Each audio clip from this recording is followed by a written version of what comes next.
also got to talk about BTS, because working with them has really brought you a crazy amount of success. So yeah, how did you get started working with them? Well, I started working with them during COVID as well. After Super Lonely happened, they were reaching out about doing various projects on Hybe. And that's how I first started knowing people at Hybe, the label behind BTS, TXT, etc. And then Dynamite came about and they asked me to vocal produce it. So I ended up vocal producing Dynamite and it came out and was their first, obviously big English hit.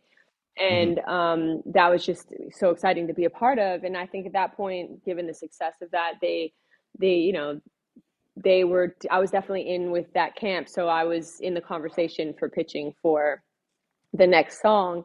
And with Butter, um it was crazy because it's such a long story how it really happened, but essentially, my partner now that I work on everything with, Stephen Kirk, he had a song that he had written in like 2019 that had the production that you hear today of Butter, and then the original hook melody. And Rob Grimaldi, who was signed to 27 Music, that my publishing company with Barry, had sent me the song, and I didn't know Steven at the time, but had sent me this demo, and I was just like, oh, this is like perfect. We should work on this. And so we took that and we essentially changed the lyrics to be Butter and all those things, and sort of buttoned it up to what it is now.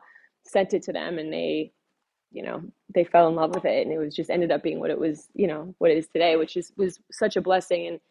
And obviously, like, when you have that type of record, given that, again, me and Steven are partners, for example, it's just like there's so much that came out of that song besides just the song. It was just like partnership and like other amazing songs, and just the relationship with BTS, and having, one of the biggest songs in the last 10 years is just like crazy to think about.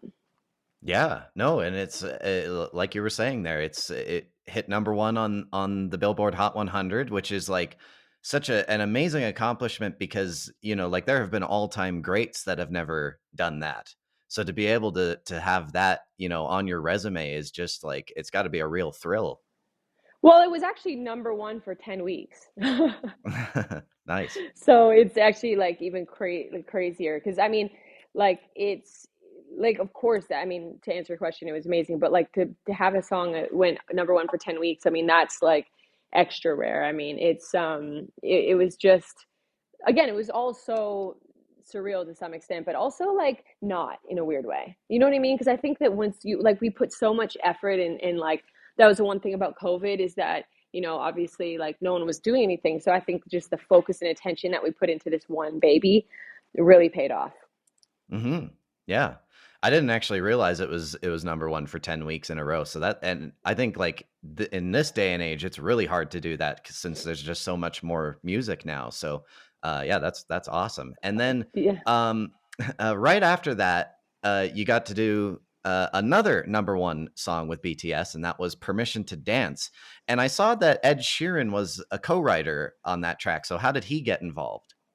Well, so he originally had this song, and but BTS, it was for him. It was for his own project, and so basically, he had sent it to me to write, because I had been doing so much for BTS, to write lyrics more geared for BTS, which was such a, obviously, a compliment that Ed had trusted me with one of his songs. So I essentially just went and rewrote all the lyrics. I mean, we kept obviously the title "Permission to Dance" and like a certain few words here and there, but essentially just tailored it for them.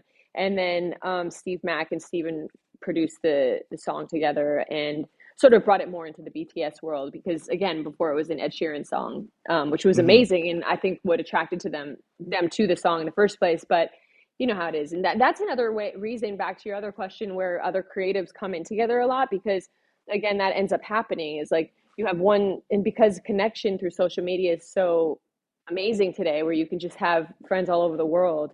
It's like you can have like a song that you created. Look at what happened with Steven or with Ed. It's like you might have created that with your own project, and then you send it to a friend, and they send it to another, and then you end up, there's all these writers that end up on the song because of the way it's been shared, and just, I don't know, connection in that sense. So Hmm. if that gives you an example why you see more than one writer on these songs today, is Yeah. basically what I'm, yeah.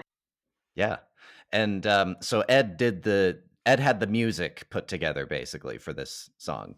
Well, it was originally Ed and Steve Mack, and then they had brought me in for the lyrics and Steven in for the music to co-produce with Steve Mack. So I yeah. gotcha. Yeah.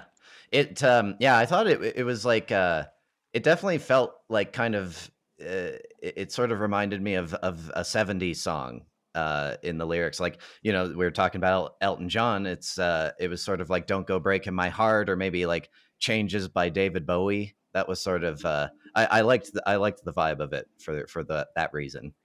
Oh yeah, cool. Always loved Permission to Dance too. That was one of my favorites. It's so feel good. It's just like classic sounding. I mean, it kind of reminds you of like Jackson 5 too. And it's Mhm. like which I just love it. I love the chord progressions. Like everything. I was so excited to work on it at the time. So